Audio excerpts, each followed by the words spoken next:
Happy Monday, Philippines, and good morning to the ladies and gentlemen of the Malacanang Press Corps. Good news, we acknowledge for the first time the positive response that we got from the United Nations and the European Union on the signing of the Bangsamoro Organic Law.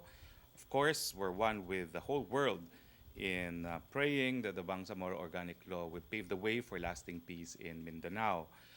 Good news also, the Philippines has made positive development in terms of trade logistics. According to the 2018 World Bank report, the Philippines climbed up to 60th place among 168 countries with a score of 2.9 on Logistics Performance Index. This is comparably higher than the 2016 rank of 71. The study entitled Connecting to Compete 2018 Trade Logistics in the Global Economy provides data on how easy or difficult it is in the surveyed countries to transport general merchandise. There are 6 indicators of the LPI, namely customs, infrastructure, international shipments, logistics quality and competence, tracking and tracing, and timeliness. Also, more halal products are expected to be exported in the United Arab Emirates as a result of an agreement between the Department of Trade Industry and United Arab Emirates Authority for Standardization and Metrology. The Memorandum of Understanding was signed by the DTI through the Philippine Accreditation Board and the United Arab Emirates Authority for Standardization and Metrology last week to ease technical barriers on trade. The MOU lets PAB-accredited halal certification agencies. This is a big boost to the country's growing halal industry, noting that annual halal export average may reach up to $1.4 billion this year compared to the previous year's average of only $800 million. Questions? Sir, welcome muna natin ang guest natin, Ms. Nora Lucman Dipatuan, na Municipal Treasurer ng Calanogas, Lanao del Sur, mother of Mayor Mohaimen Lucman ng Lanao del Sur. MPC questions. Welcome, ma'am. Maricel Halili, TV5. Hi, sir. Good morning. Sir, Good may we morning. have your statement about the SWS survey showing that the net satisfaction rating for cabinet officials went down from 28 to 25? Well, I haven't seen it myself, no, but offhand, of course, cabinet will take note of this survey. We will strive to improve the delivery of services. But I note also that in the SWS, virtually everyone in government got lower scores. No? But we will try better in the coming days, and we will probably have this will probably be included in the next agenda meeting on the 6th, no? On ways and means to communicate better the achievements of the cabinet. Sir, where do you think we can attribute yung pagbaba ng net satisfaction? Well, I have no idea because I haven't seen the survey, no. But it would be good for the cabinet to discuss this on the next cabinet meeting. Question? Ina Andulong. Good afternoon, sir. This is on the BOL. This early, the President already expressed openness to amending the BOL, at least as he said it doon sa speech niya before the fire victims in Holo. If daw po, there are some sectors who may be not satisfied with it. Was he referring to any specific sector na palagay niya hindi mag-agree, and also maybe referring to specific provisions that he believes or thinks might still not be acceptable? Well, number one, let's wait until the final Republic Act is released by the Office of the President and Congress, no? Because although it's been signed, the copy of the enrolled bill has not been publicly released, no? So I'd like to see the version of the law. O, meron na ba kayong kopya? Meron na ba? I'm sorry, nauna na pala kayo. Kailan release? Weekend na release na yung RA form na. Okay, so it's been released, no? So let's wait for it to be effective. It has to be published in 2 newspapers of general circulation and the official gazette before we talk about that. No? But I think the general sentiment of the President is if there are those who want to object because of specific provisions, we're open to reviewing the specific provisions, no? Hindi po ba dapat, sir, nauna na yung consultation to avoid this kind of scenario? Nako, nagkaroon po ng napakadaming consultations, no? Ayan po, nandito po yung ating bisita. Napakadami pong consultations, no? Kaya lang po talaga yung pinuntahan ni Presidente sa Hulo, maraming tumututol sa Sulu just because traditionally Sulu does not want to be part of it, no? But I think things have changed. I think this is already the fourth or fifth trip of the president to Holo Sulu. I don't think any other president has made this many trips to Sulu. And I think the message to the president is he really wants to reach out to the people of Sulu, and he wants lasting peace to include Sulu.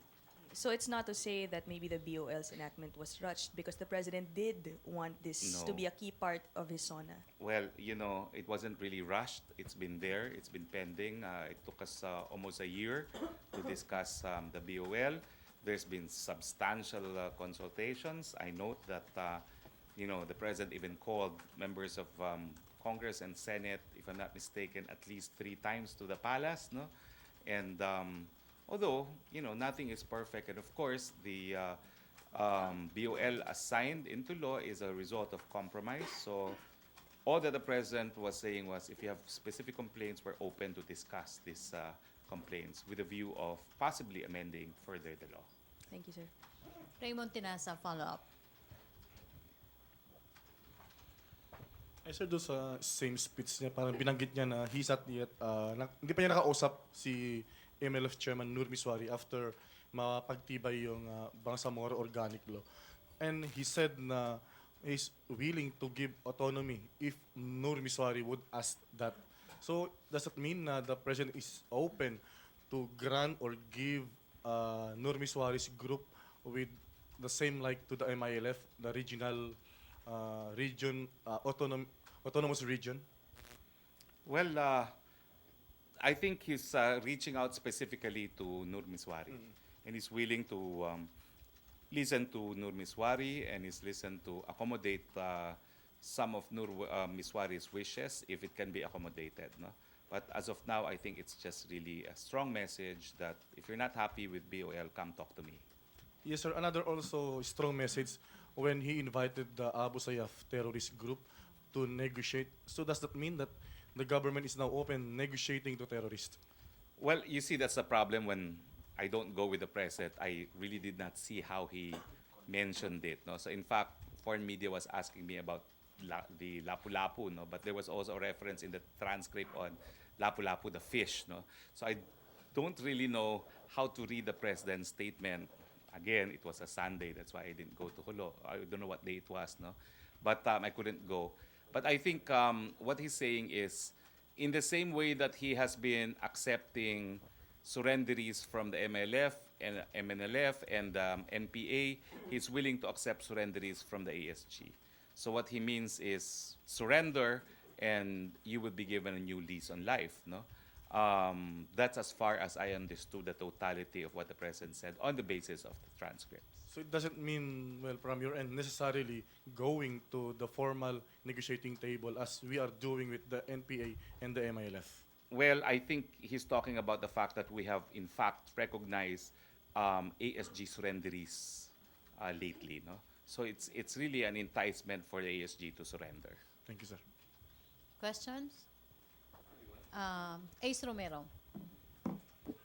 Sec, regarding again sa BOL, what were the provisions being referred to by the president when he was saying that he's open to modifications of the BOL?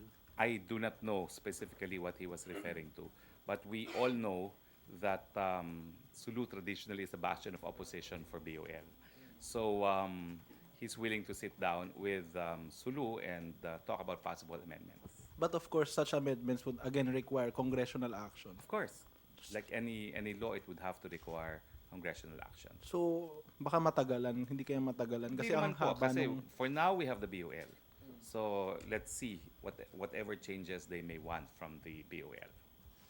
Na-clarify na ba, Sec, yung di umano hindi daw nagtataglay nung pirma ni GMA yung sa ano? Sa akin BOL? po, wala akong problema yan. Believe you me, sanay na sanay po yung mga tao sa PMS at saka sa Kongreso kung anong gagawin. So hindi po yan magiging infirmity, no? Yung ganyang mga bagay. No? And that's easily cured. Wala pong problema yan. Thank you, Sec. Joseph Morong.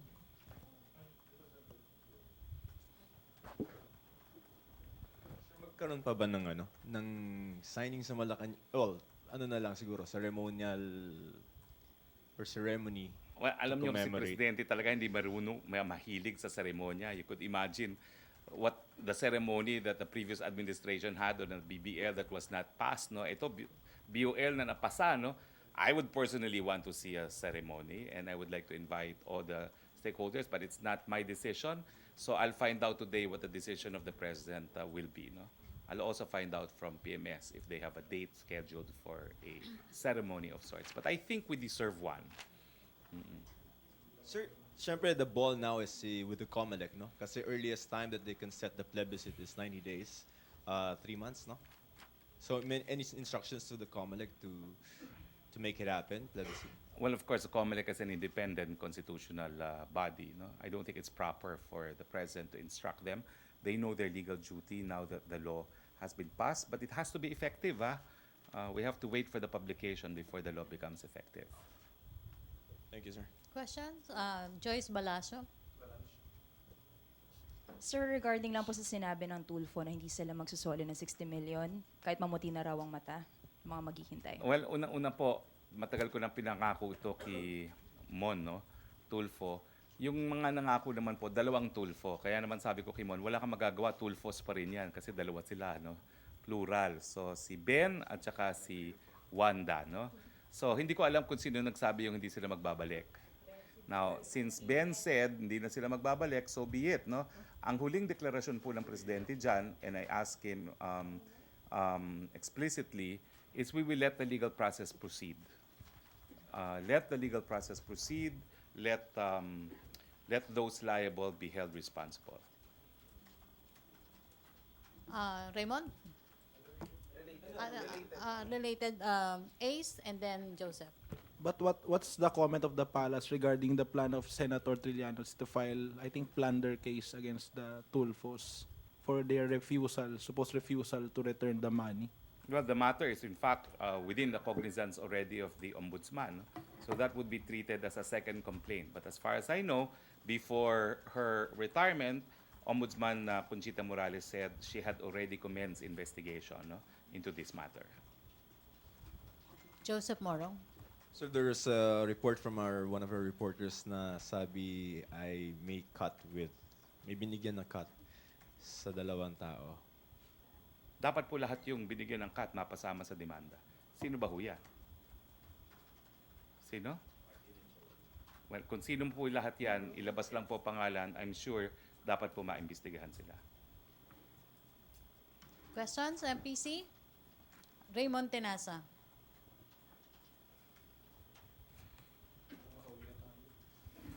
Sir, doon sa Train 2, I understand you've been saying, and even the Department of Finance, na mas gagalingan, paigtingin pa yung pagpapaliwanag sa mga senador na malamig at ayaw i-sponsor yung panukalang batas. Sir, parang hindi naman sila pinanganak kahapon lang na hindi naintindihan pa yung kung ano yung konteksto ng yung corporate income tax na sinusulong sa Train 2. Do you think there is other consideration of or factors of the senators not to sponsor or proceed with the passage of the Train 2? Well, of course, it's an election year. So, natatakot siyempre kung sino man yung tatakbo sa eleksyon, lalo na yung mga re-electionista, on passing another tax bill. Pero uulitin ko po, kakaiba po itong tax bill nito. Hindi po ito nagpapataw ng bagong buwis. Ito po yung magpapataw ng mas mababang buwis para hindi naman tayo pinakamataas na corporate tax sa buong Asia. So, kakaiba po itong Train 2. So, wala pong dapat ikatakot. I-explain lang natin sa taong bayan na hindi makakaapekto ng negatibo to sa taong bayan na sa sambayan ng Pilipino. Medyo parang matigas sila. So, meron ba kayong kumbaga parang way para mahimas yung mga senador para i-consider nito knowing that the President wants it to be passed come December this year? Again, it's correcting their misconception that we are levying new taxes. We're not. We're making it easier for corporations to operate. We are reducing the tax burden on corporate tax filers. Maricel Halili. Hi, sir. Sir, may we have your statement on former President Noynoy Aquino's interview last Saturday questioning yung statement ni Presidente dun sa kanyang SONA, saying na how can you separate human rights from human lives? Well, alam nyo, the president goes by what he says. He is pursuing the drug war because he values human lives. If the construction of many is that human life is the same or forms part of human rights, then so be it. That proves my point. The president is espousing, protecting, advancing human rights if you view human life as part of human rights. No argument there. And I wish he did more also in protecting human life, no? Because it was during his administration too that the UN also noticed that we were in breach of our obligation to right to life, especially on the killing of journalists as well. Meaning, sir, he didn't do Meaning, more as a efforts former for- president, he shares partly in the blame for this culture of impunity. And one thing more, sir, sabi ni former President Aquino na ano pa yung point ng pag-upo ni former President Gloria Arroyo as House Speaker, considering na this will be her last term. So very minimal na rin naman daw yung magagawa niya sa Congress. Your view on You this? know, I really cannot comment on that because I had ceased to become a member of the House, and that was a decision made of the House. The former president was also a former member of the House. Siguro pareho na kaming non-congressmen, nagsalita na yung mga sitting congressman, respetuhin na lang po natin ang desisyon ng ating mga mambabatas. Okay, Joy. Sir, any thoughts of the President regarding sa sigalot sa loob ng PDP laban? Magpapatawag daw siya ng caucus, kailan po kaya? Okay, yan po ang narinig kong sinabi ni SAP, pero I don't think it's really proper for the presidential spokesperson to comment on intra-party disputes of the PDP, noting that PDP itself has a spokesperson. Maybe both factions will have a spokesperson. So, of course, SAP Go had to comment because he's an officer of PDP Laban, no? But for me, I'd rather defer to the party officials to comment officially on whatever is happening within the party. The only thing that the president stressed when I consulted him on this regard is I remain chairman of PDP Laban. Yun lang po. Okay, follow up, Hannah. Sir, balik po kay House Speaker Gloria Macapagal Arroyo. Sinabi din kasi ni former President Noymi Aquino na may kinalaman si Pangulong Duterte sa pagkakaluklok daw kay GMA as House Speaker po. Well, paulit-ulit na po ako, no congressman can ever attest to that fact. So, yun po. I don't know where President Aquino got his information, but more or less, I'm in contact with the President, and I can assure you that he did not take any steps to influence either way the choice of leadership in the House. Sir, last on my part, sir, yung tungkol po dun sa case po ni Paco Larrañaga, may balak po daw silang humingi ng clemency kay Pangulong Duterte. Meron na po bang nakipag-usap po from their camp po sa Office of the President? No information po. I read that news, and I said I have no information to confirm nor deny, but the power to grant clemency, of course, is an executive power. That will Joseph? have to go through the Board of Pardon and Parole, no, within the DOJ. Okay, Joseph. Then last question na tayo kay Chona. Sir, sa Boracay, no? LRWC, I think last week said that the plan to build a casino there is still on track because they have a provisional license and they're just waiting for Boracay to open. How does this fit with the statement of the President, even Secretary Simatu, that no casino will be put up in I Boracay? don't think any private entity should test the political will of the President on the issue of casinos in Boracay. The President has said no, and I would hope they would respect that as part of executive power. Noting that the provisional license is not a license itself, it is conditional, it is provisional, it is subject to the happening of conditions which will never be fulfilled because the President has said he will not allow it. Okay, thank you. Chona, you? Microphone, Joseph. Thank you. Sir, good morning. There's a statement from CONCOM that they're planning to tap ASEC Mocha Uson for information dissemination on federalism. You being part of that information dissemination group, anong assurance that the information will be reliable being relayed sa public, considering na marami siyang issues sa fake news and Well, that's a statement from the CONCOM po. I leave it to them to clarify their position. I cannot speak for the consultative committee. Pero sir, di ba part kayo ng information dissemination? As spokesperson, I am, but I'm not part of the consultative committee. They have their own spokesperson. Okay, Bernadette Nicolas. Sir, follow up lang po dun sa tanong ni Ms. Chona. Pero sir, di ba ipapresent po sa inyo ng CONCOM yung con-plan po nila about it po within this week po? Well, actually, they have a con plan, but we have a broader con plan. The lead agency here, because of the limited life of the constitution of the consultative committee, which expires this August 6, if I'm not mistaken, the initiative is now being led by DILG, okay, and PCOO, and my office insofar as I will be part of the dissemination team. No? But it's DILG that is the lead agency in this regard. So sir, wala po kayong say about it po, yung regarding sa pag-tap po ng CONCOM kay Mocha? Well, decision po kasi ng consultative committee on, and they have their own spokesperson. No? So I'd rather that you consult the spokesperson of the consultative committee.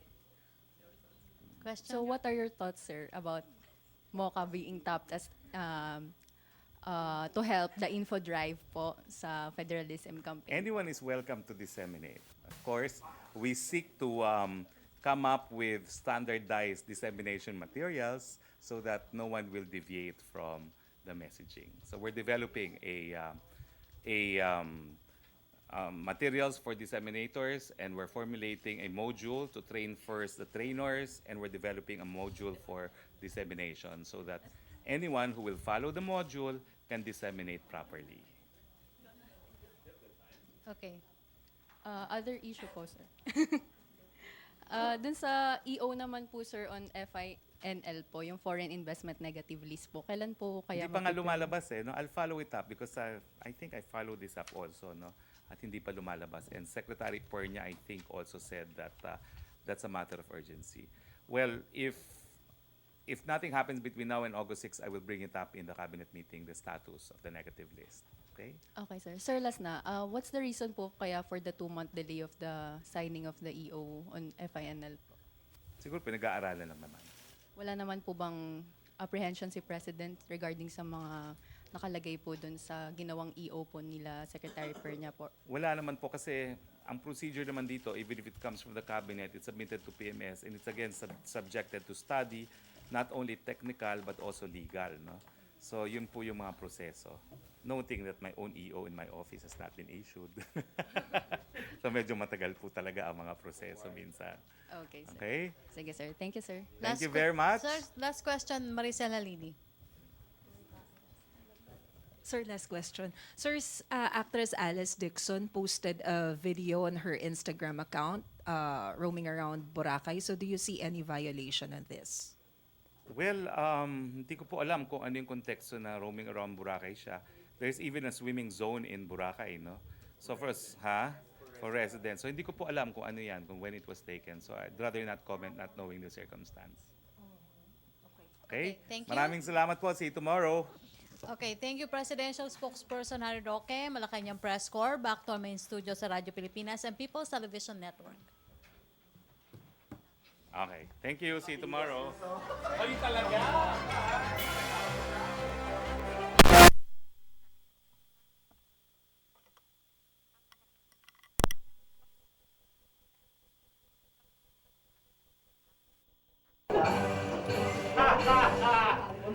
Itong pupunta doon, di naman ako congressman. You need the support of the endorse budget administration. Sabihin mo, sabihin mo.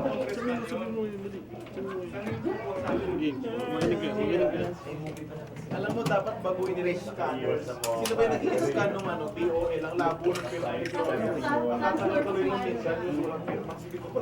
Alo? Professional? Wala nga.